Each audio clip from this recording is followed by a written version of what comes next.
Hi, everyone. Welcome back to the Mind Movement Health podcast. I'm super excited today to have a Pilates superstar come on the show. Carrie, should I say Pagès? Can you just Well correct done. me? You did great. No, that was really good. Amazing. Well, I'm super excited to have you come on the show today. We're going to be chatting all things Pilates. But before we dive in, can you just introduce yourself to our listeners? Absolutely. I am Carrie Pagès. I live in Wilmington, North Carolina, in the United States. And Wilmington is a coastal town. It's a really beautiful community, and we love it here. I have had my Pilates studio, my brick and mortar studio here in Wilmington for about 23 years. That's a long time as far as like Pilates goes. I've had mine for nearly 16. And Okay. back in the early 2000s, even then, people didn't really know correctly, I guess, what Pilates was. Oh, absolutely. And, I was just joking with someone the other day, you used to not even want to tell people what you did for a living because it was this whole conversation. And yes, it's like yoga and blah, blah, blah, blah, blah. And you just were trying to figure out the easiest way but now everyone knows what Pilates is. And it's very easy to say, I'm a Pilates instructor. So yeah, it was very different back in the early 2000s. Yeah. And I know you do a lot online as well. So you've obviously, over the years, even though you've got your brick and mortar, transitioned to online too. Yeah. So about in 2016 or so, I started posting on social media. And my motivation at that time was that I had become a finalist in the next Pilates Anytime Instructor competition. And at that time, so many of the other people were, who were finalists were a part of a big training program or organization and kind of new people. And I wasn't, the program that I took part in doesn't even exist today any longer. So I wasn't known at all. And I thought, well, the only way I've got a chance at this is if I create a social media existence. So I started doing a post every day during those months of the voting period for the competition. And I just engaged with people and got to know people. And somehow I won the competition that year and have been teaching not only on Pilates Anytime since then. I actually just got back from a trip to Santa Barbara where I filmed about a month ago. But I also started my own online Pilates studio. Just honestly, the reason I did that was I had been doing the social media posts on Instagram, and then I went to Pilates Anytime, and I was like, oh my gosh, this was so much fun. I loved it so much that I thought, well, I don't know if Pilates Anytime will ever have me back again. So why not start it on my own? And so I just started slowly but surely an online Pilates studio, and just have built a library that now has over 400 classes on it. It also has a library of exercise demonstrations of the classical work. So you can see all of the mat exercises one by one with a voiceover of how to breathe and how to move. And then the same thing for the levels 1 through 3 of the reformer work. I also do tutorials and little things like that on the website as well. Yeah. Well, I think. There was that big move, but you would have been ahead of the time because, once COVID hit in sort of 2020, a lot more people moved online. But there wasn't a whole heap online before that, I would say, when it came to Pilates.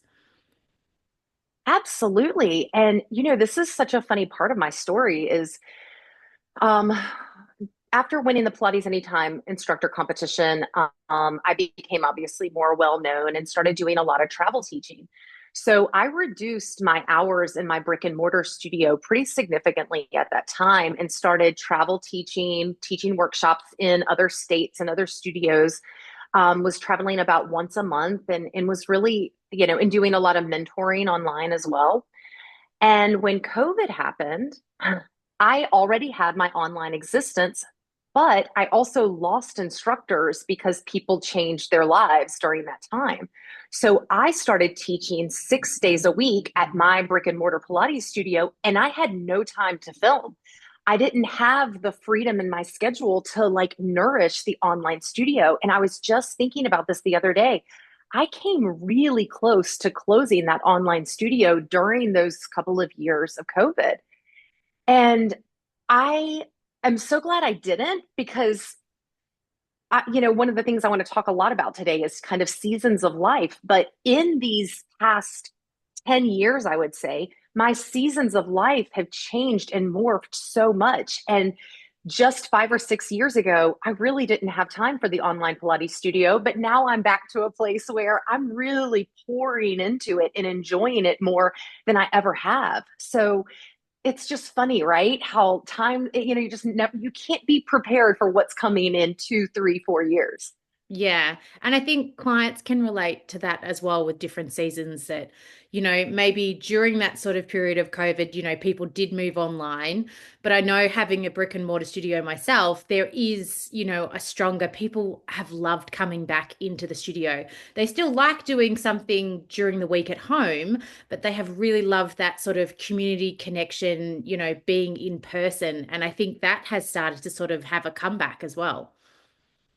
Oh, absolutely. 100%. I mean, the amount of people that we had coming in when we first opened up after COVID was, certainly smaller, but we became their safe space and we really created. And to this day, our studios, I mean, I'm sorry, our reformers are like 6.5 feet nose to nose apart. Like our reformers are really spaced out, and people really saw our studio as a one of the very few places. I mean, if they went nowhere else, they would come to our studio, do their Pilates, and then go home. And that's something that we have just been really, that was really special about that time. It was a small group of people, but it was really important to them, and that's just continued on. I mean, I would say my business is doing better post COVID than it was before. Mm. And because of that, I think there's also a lot of studios that are struggling. I know here in Australia, there's been a lot of studios closing down, especially with the cost of living going up, and then people losing that connection during COVID and not going back to things. What do Yeah. you think are some of the reasons why your business is doing so well? What are some of the things that you guys have put into place that have sort of helped it, stay successful? Um, I honestly feel like one of the things that we really focus on is honoring, respecting, and appreciating the people when they come through the door day to day. It's very easy to get distracted as a studio owner or another instructor by the studio that's opening up down the street, and is that going to be competitive, and what do I need to do to be competitive? And one of the things, because I was the very first Pilates studio in our city 23 years ago, and I have watched this Pilates community just explode. And I had a choice.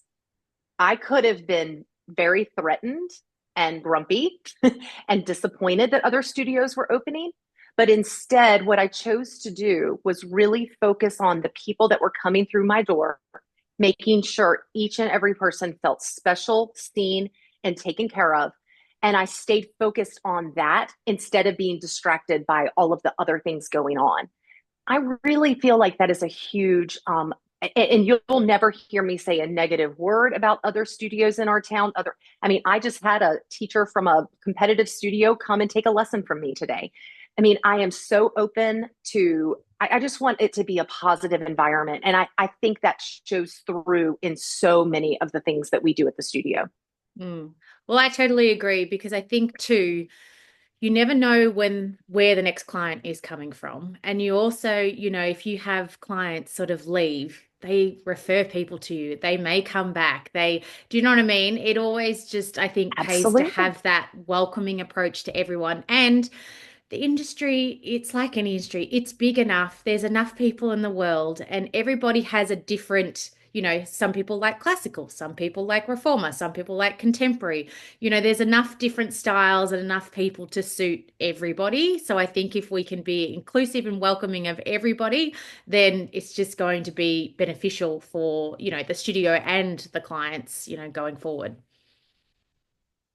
Absolutely. And I'll just say, like, kind of, speaking to that, one of the things that I've always tried, well, let me say this. When I was a younger studio owner, I think I did really want my staff to be carbon copies of me. And I thought that that's what we needed.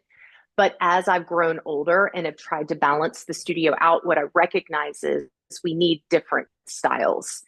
Um, I like that we all teach from the same origin of the work, and like the classical work is like home base for all of us as instructors. But I really like that we have different personalities, different intention behind our sessions. And I think that that creates a balance in the studio so that if I'm not the right teacher for you, which is often the case, I'm very perky and I'm very loud, and I know that I'm not right for everyone. I do have an instructor in the studio that is maybe a little quieter and a little less perky, and that's going to fit them. And so I love that my staff is well rounded. And I always say to my And that's clients, really hard. yeah, Mhm. it is. And I'll agree with you. When I was younger too, I wanted everybody to be similar to me in the studio. But then, with experience, you learn too that with clients, they'll go do a class with one of your instructors and then come back to your class and they'll be like, "Oh, I just did rolling like a ball and it clicked, with the other person because they just cued me in a different way." So I always say to my Right. clients, embrace a new instructor, even if it's for one lesson or a couple of lessons. Don't shy away from, "Oh, you're going on holidays, I won't come to class," because you can learn something new from every person you work with. I 100% agree with that. Yeah. Now, when somebody is sort of looking to start Pilates, what do you sort of suggest that they may start looking for in an instructor or in a studio? Because sometimes I think with everything that's going on in the Pilates world like right now, if you go on social media, it's kind of everywhere. It's a bit hard to work out what you start with I or what's know. going to be right for you. I know. Um, I I think that's such a tricky one. I'm going to just say that I think that people come to us and continue to come to us because of the person, right? So I think that what I would encourage someone to do is find a connection to an instructor. Um, I think that when you have a connection, you're more likely to trust them and feel encouraged by them. Whereas if it's just not a good personality fit, there's going to be a I don't know, a resistance maybe. So I would just say above any, like if my mom wanted to know what should I do, I would say find someone that's a good fit for you personality wise. Um, I believe movement is movement. I love the classical work. That is where my heart lies. But I don't have any problems with the other variations of Pilates based movement that's going on. I think movement is movement. And if it's getting someone off the couch and moving, then does it really matter? I mean, it does and it does and it doesn't. I don't know. It's always such a sensitive topic. Yeah. But I mean, but ultimately, when it really comes down to it, I would want my mother to get off the sofa and go move, right? That would be my focus, whatever that case may be. So yeah, Mm. Well, I think it's different. I come from sort of the contemporary side of Pilates. I've done classical. I understand the exercises, but for me, I guess my passion comes from somebody walking in the door and me having that sort of, toolkit of the classical exercises and then being able to adapt them to what that client needs, whether or not they're post Yeah. knee replacement or, they've got sciatica pain. So working more from that therapeutic rehab side of things, that's where my sort of, I guess, skill set tends to shine. But I definitely understand, having that sort of strong foundation of classical, understanding the exercises and where they come from. I really truly believe they do make you a better instructor if you've got that knowledge. But even if you don't have Mhm. that knowledge, there's always, resources online, your, studio library that people Yeah. can tap into if you haven't done a full classical course. Yeah, absolutely. And it's really funny. I mean, even though my training and my origins are all in the classical work, um, I mean, if you look at my Instagram, it's not classical. I mean, you'll see it peppered in every once in a while, but I really do explore all sides of movement so that, you can maybe move your body better in the long run, right? I don't think it really necessarily matters, where those origins are for your teaching style. And again, it comes back to, you want to connect with people and you want people to come back and see you. And if they're not connecting, it doesn't matter what you're teaching. Yeah, exactly. And I think that's where Pilates shines with the connection to the breath and that mind body connection. So the client is having the connection with themselves. And because you've introduced them to that connection or you're working with them with that connection, then that just strengthens that with you as also as the instructor. For sure. Now, when you have clients sort of come in, I think one thing I often hear is that people struggle with time. They're super busy, they've got kids, they've got work, they're trying to balance everything, and they get a bit stressed out that they can't do 3 sessions a week and they can't do three Right. hours a week. So, how do you work with your clients to sort of overcome some of those obstacles? My biggest thing is that I just encourage people to be kind and gentle with themselves. Number one, I mean, I just think we all go into all of, in through life just being too hard on ourselves and putting too high of expectations on what we can do. Um, I also think that I mentioned this earlier, but there's just seasons of life. And if you've got small kids at home and you're doing a, 2:30 p.m. pickup at the pickup line, and then you've got to get your kids to activities, to expect that in the hours between 9 and 2:30, you're going to accomplish cleaning your house, going to Pilates, taking a shower, and brushing your teeth.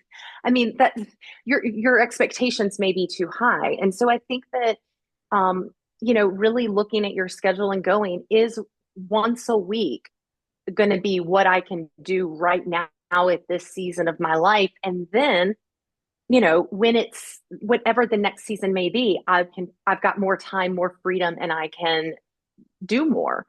Um, People ask me when they call about getting started at my studio, is once a week worth it? And I totally believe once a week is worth it. Um, I always compare it to, like, if you were training for a marathon, though, and you were only training for your marathon once a week. Yeah, it's going to take a little longer to build the stamina to be able to perform, do a marathon. So you just have to have expectations that you're not going to see results maybe as quickly as you would coming 2 and 3 times a week. So again, it just all comes back to just be gentle, create expectations that that you can actually follow through on, and just be kind to yourself. Mm. Well, I love that. And I also sort of say to my clients too that, that's where your online stuff comes into play. That if you, can't make it into the studio, you can just roll out your mat and you can do 10 minutes. Or even if you don't have time to roll out your mat, just using some of those Pilates principles in, say, some other workout that you're doing can help as well. So you can kind of build, the Pilates principles into your everyday life to enhance your movement in other ways. Yeah, for sure. Now, when it comes to, teachers and training instructors and finding Mhm. instructors. How do Mhm. find it? Is it easy for you guys over in the States? Is there a shortage of Pilates instructors over there at the minute? Because here in Australia, there tends to be lots of studios are finding it hard to find instructors. Yeah, I mean, I'm kind of in a have a one of the other things that I do, one of my many hats is that I do teach teachers. So what I do is hold teacher training when I need teachers. So then I have them going through the teacher training program, and that's kind of like 7, 8, 9 month long audition for are you going to be a right fit for our studio? Um, Now that said, I have a great staff of girls right now, and so we're in a really nice little place. So I'm not holding teacher training right now because I don't need any new teachers. I will say that what I hear in the community, though, with some of the bigger chain studios, is they're always looking for more teachers. My studio can't compete with that type of we're holding private sessions and semi-private sessions and group classes. So to have a group class on the hour every hour is it's not a possibility for our studio. So we don't see the type of volume that some of the chain studios and corporate studios see.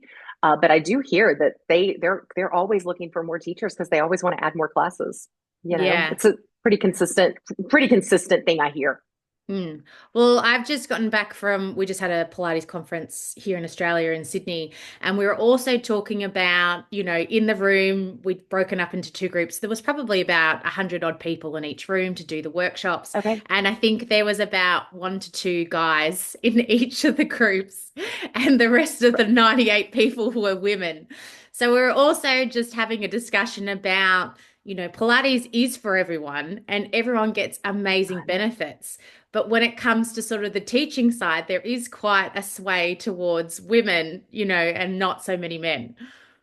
Yeah. For sure. I mean, and you see that in your client base too. I mean, we have such a small number of men that come in comparison to the amount of women. It's changing though. It's growing. I mean, over the years, I've definitely seen more and more men come to the studio, and that's it's so great. But yeah, it's not just the instructors, right? It's the client base. Yeah. And I always sort of say to my clients, because many of them are women that come in and they say, my husband would really benefit from doing Pilates.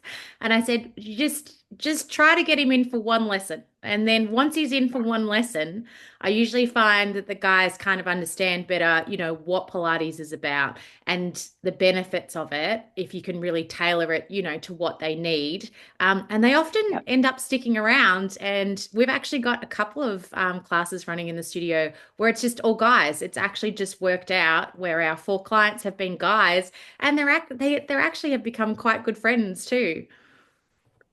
No, that's really great. And I think, that's something we've always kind of had on our schedule on and off. But, currently we have a men's class that I do think just adds that little bit of comfortability for some of the men that are just not as, comfortable coming in with all the girls. Although the ones that like to come in with the ladies, they're just great. They're like, oh, it's fine. It doesn't bother me. So that's kind of cute how it goes some just, but it is nice to have the balance of an option on the schedule that's for men only. Yeah. Well, I know a few of my clients because they'll come in for their classes and their husbands come to a separate class.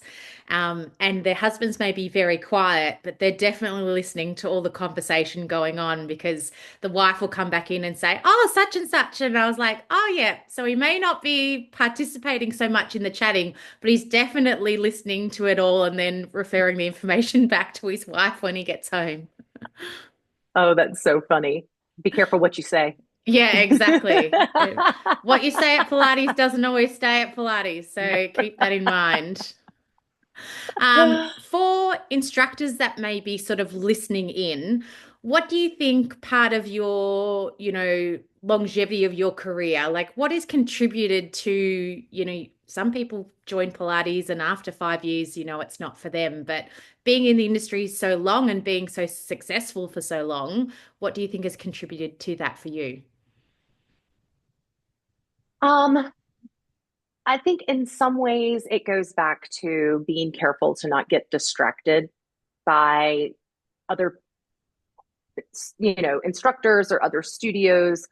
Um, I think I have a joke kind of that I just get up and go to work every day. I just get up and I go to work every day, and the consistency of showing up and not trying to reinvent the wheel, not trying to outdo the studio down the street, not getting frustrated because a competitor coupon comes in my mailbox and I get it. And I think to myself, well, I can't, my studio, this wouldn't work. We can't afford to send out mailers like this and things like that. Just not letting myself get distracted, but just getting up, going to work every day and taking care of the people that are walking through the door. And just can't say enough about that. And just the consistency of that, I think is so important, you And know? how much is your sort of personal practice, staying connected to the method and practicing it yourself and your body contributed, do you think? Well, I think that one of the things that is really special is the way that I've seen the method not change my body, but change in my body. So, I was 19 when I started my teacher training, and I was an ex-dancer, like had just quit dancing 6, 9 months before I fell into a Pilates training. And I had a very different body at that time than I do today at 46 years old. I've had 2 children. I've had plenty of little injuries and things like that. And the way that I move my body today is very different than the way that I moved my body even 5 or 6 years ago, honestly. But what I love is that Pilates is always there for me and my body. So whether it looks a little different on an Instagram reel than it did 6 years ago, what I love is that I'm still doing Pilates, and it I haven't had to quit doing quit doing Pilates, what I love, just because my body's changed, aged, and gone through some things. Um, and I think that's the thing I want to tell people all the time is, you know, I don't know. We look at like doing extension, like doing a swan, and what that may look like, would have looked like 20 years ago versus what it's going to look like 20 years from now. Maybe my swan is actually neutral because my posture's gotten so kyphotic that by the time I'm straight up and, it's just kind of neat, but that's how Pilates just changes with you. And you don't have to be able to do this gorgeous execution of the movement that's Instagram worthy for you to be doing Pilates. That's not what it's about. It's unfortunate that, Instagram is important to me because it certainly fuels my businesses. But at the same time, I also think it's just to the detriment of all of our hearts and souls sometimes, because it just gets so comparative. Yeah. And also, I definitely relate with that because, it's not going to be, the 75-year-old person, on your Instagram reel that's doing, a standing leg pump that's going to draw the views. It's going to be the 21-year-old dancer that's got beautiful extension and is doing an upside down splits on the Cadillac.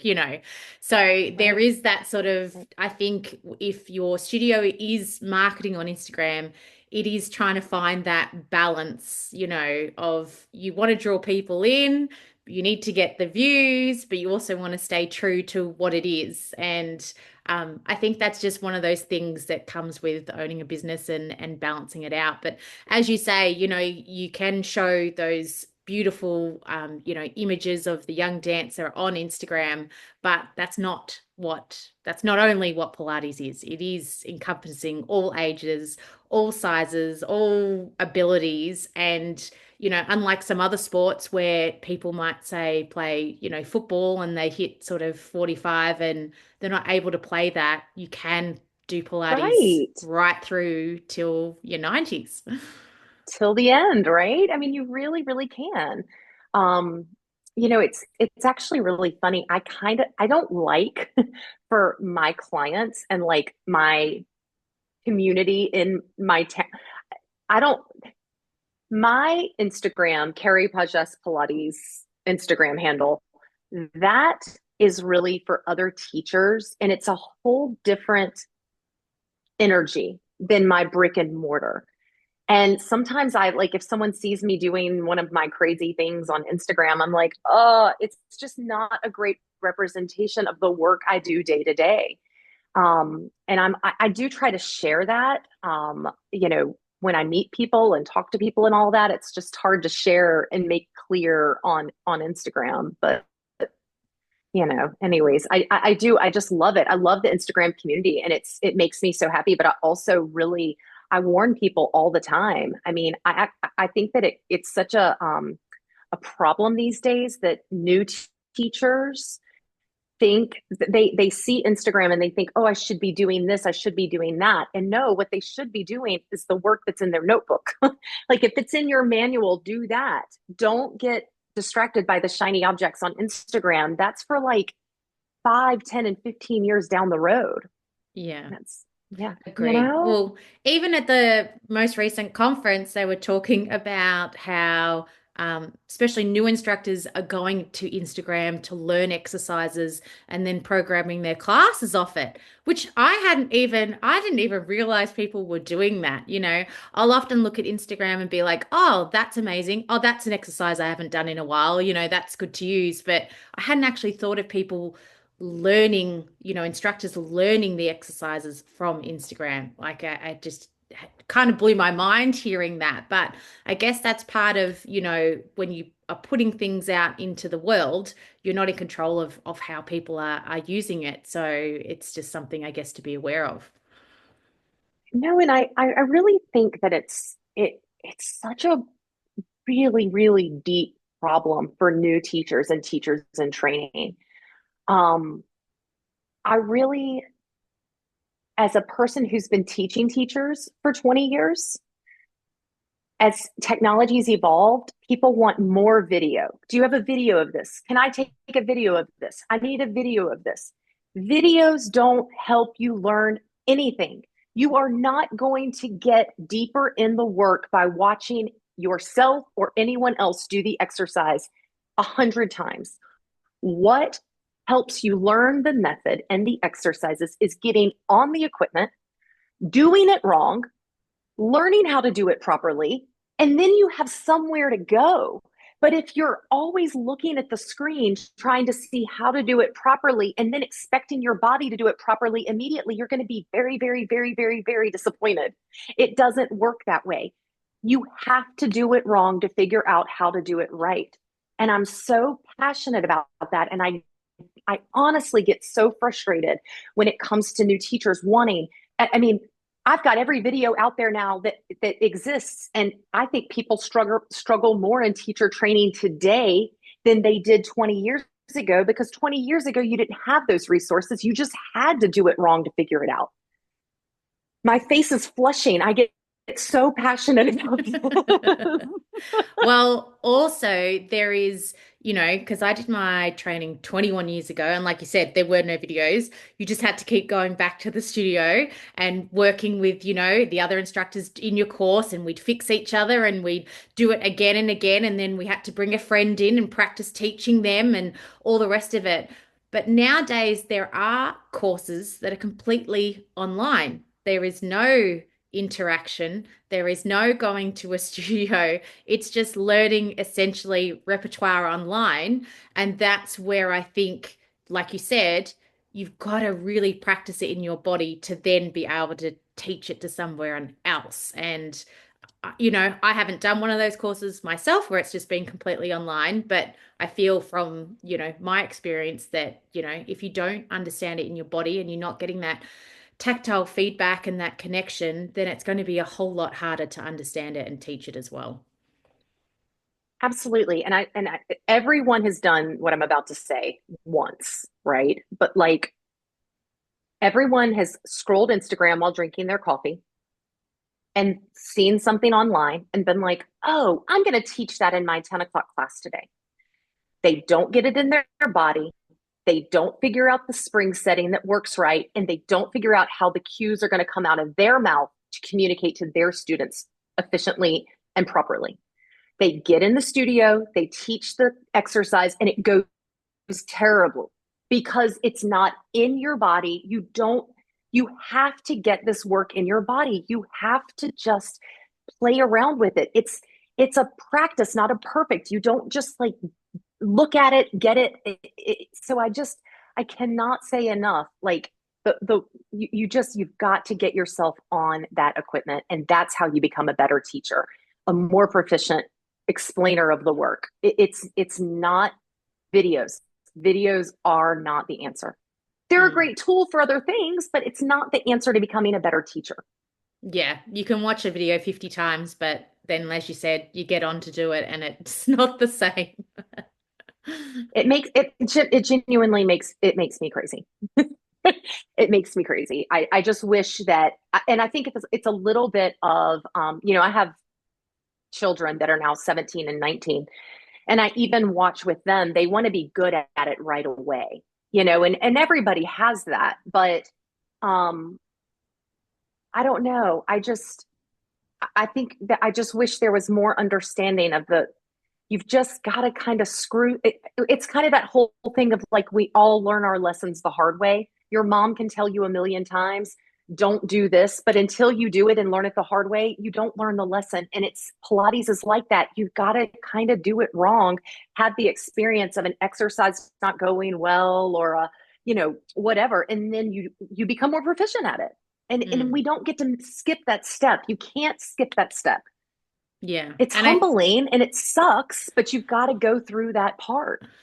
And I think that's good advice for clients as well as instructors. Whether or not you're in a Yes, class learning the exercise, wanting to get it right the first time, or you're an instructor trying to, teach the exercise, you've got to just keep working through it. I love that, Kate. And thank you for saying that. I think I need to start saying, I've never thought to say that to clients. Like, for example, I was teaching overhead the other day with hands and straps and, jackknifing over and up. And, that usually goes well for about 3 out of 5 people, and 2 people just can't do it. Right. So I never have thought, though, to say, like, it's just a process. Like, just let it not go well. I say lots of other ways of getting around it, but that's a really good point. Yeah. Well, I find with my clients too, obviously as they get a bit stronger and then we progress, they'll be, oh, like I can't get this. And I'm like, that's because it's harder. That's because we've, added this layer in. Like Right. it's just the next layer. So I'm like, don't get down on yourself. You're actually getting stronger because I'm making the exercises harder. And I couldn't do that if you weren't getting stronger. So you have to accept where it is right now, practice it, and then we'll add the next layer after that, after a number of goes. Absolutely. And I think that is something that's so special about Pilates that's different than other methods of exercise is you never get perfect at it. It's never like check the box, I'm done. The longer you do Pilates, the better you get at it and the more you get out of it. So people will say, why isn't this getting easier? And it's because you're getting better at it. It's like of course I'm an ex-dancer, but I could say like as a dancer or a musician, eventually you're not learning any new steps or any new notes on the instrument you play. You're just putting them together in different ways. So it does become extra special and better as you do become better and better at your art form. And I just think Pilates is kind of like an art in that way. It just gets better. Yeah, I agree. And that's the fun part of it, I think, that Yeah, there's never, there's always something new. There's always a new challenge, every class you take or every time you practice. And it might not be the same as last time because your body feels different today to what it did last week. right. For sure. Now, I like to ask a quick sort of fast five questions of just a Okay. couple of things in Pilates. So I would love to know what your favorite exercise is. I love long backstretch. Oh, that's different.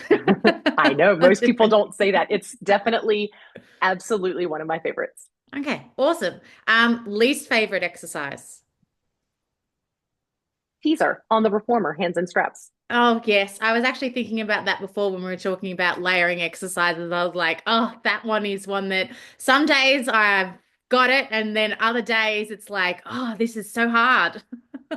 I know it is my nemesis, but it's taught me so much about my body. But that said, I mean, I just almost I get a little sad every time I have to do teaser on the box. It's always hard work, that's for sure. Your favorite warm-up exercise or prep exercise for your clients? Just pelvic tilts, simple breathing connected to pelvic tilts, and just teaching how the spine and the pelvis move as we use our breath and how we can use that to facilitate all of our exercises throughout the workout. Amazing. That's pretty much what we do with our clients. And then we'll often add in like a little massage ball or whatever as well, just to get that sort of tactile feedback. But I think that's one way just to automatically connect to your body. So I love that one. Your favorite Pilates apparatus? I don't know if this is cheating, but I would say the reformer tower combination. So I love to combine the tower with the reformer carriage. It's some of my favorite work. And in my go-to workouts, I just have a series of exercises I love to use from that. Well, So it's I've kind of got a cheat, but it's my favorite. Yeah, I've got the reformer towel on a few of my reformers, but I'll have to say I probably don't utilize it enough. Like I use one or the other, but not often a combo. Oh, there's so much cool work. And I mean, if you wanted to check out carriepagespalates.com, we have a lot of classes Yes, I that will. combine the two. But it is something that I've really enjoyed playing around with over the years. And again, I know it's a very, unique approach to the apparatus, but I do love that combination system. Mm. And finally, what continues to surprise you about Pilates? Honestly, just the way that it evolves with my body. The way that Pilates just gets better and better, especially in recent years, as I've kind of been through a couple of little minor injuries, but things I've had to address. Um, I think something that's really neat is I came from, this ex dancer body that was hypermobile, super flexible, very pliable. And then as I've gotten older, I have had to train my body to get stronger because hypermobility with an aging body does not work well. And so I have had to get stronger, which has meant that some of my flexibility end ranges have really changed. And I could look at that as like, oh, I'm not as flexible as I used to be. But I instead choose to look at that as a really empowering part of my process with Pilates. And when I go to do a stretch and it doesn't feel as, extreme as it used to, I'm like, ooh, look how strong I've gotten. And so I'm really excited about the way that, again, Pilates just meets me where I am. And if I can make sure that my kind of expectations of what I think my body should be able to do don't get too messed up, and I just stay on track with what my body needs, then I can stay really positive and excited about the work. Mm. And before we finish off, I always like to ask my guests that if there's one piece of advice that you could give to our listeners around, because we've been chatting about Pilates, let's say Pilates, that they could go off and instigate, after listening, what would it be? Ask me that question one more time. So if there's one piece of advice you could give to our listeners that they could go off and instigate straight away in relation to their Pilates practice, what would it be? It would just be to be consistent and to just show up for yourself. Like when you do make it to the studio, get as much out of that, whether it's one session a week, 2 or 3 sessions a week, but then take what you learn in the studio with you out into the world. So when you're standing in the grocery store line or you're driving your car or you're picking your kid up off the floor, how can you implement some of the Pilates principles that you're learning in the studio in your daily life? Because that's what we really hope will happen for you as instructors. We want you to take your practice with you out into the world. So again, that works a little more easily over time. But even if you're only showing up once a week, how can you apply those Pilates principles to your daily life? Mm, I love that. I think that's totally doable for people. And as you said, it's what every instructor really wants for their client because we don't want them to just think about their body once a week. We want them to be able to Right. go, oh yeah. So my instructor was, talking to me about lengthening up and really utilizing the strength I have. So I can do that when I'm picking up my child or carrying the shopping or, hiking up the hill to make things easier. Right. Absolutely. Absolutely. Amazing. Now, before we wrap up, where can our listeners reach out and connect with you?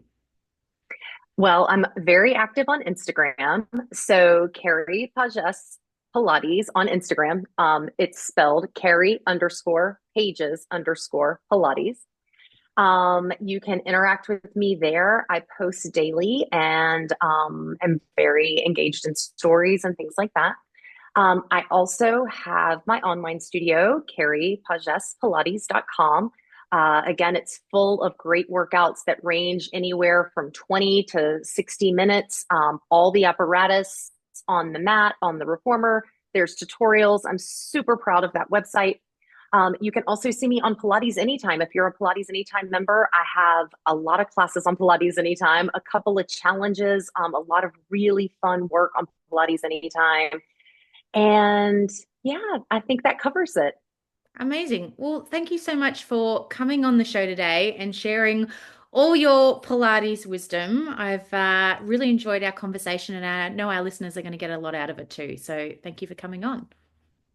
Absolutely. Thanks for having me.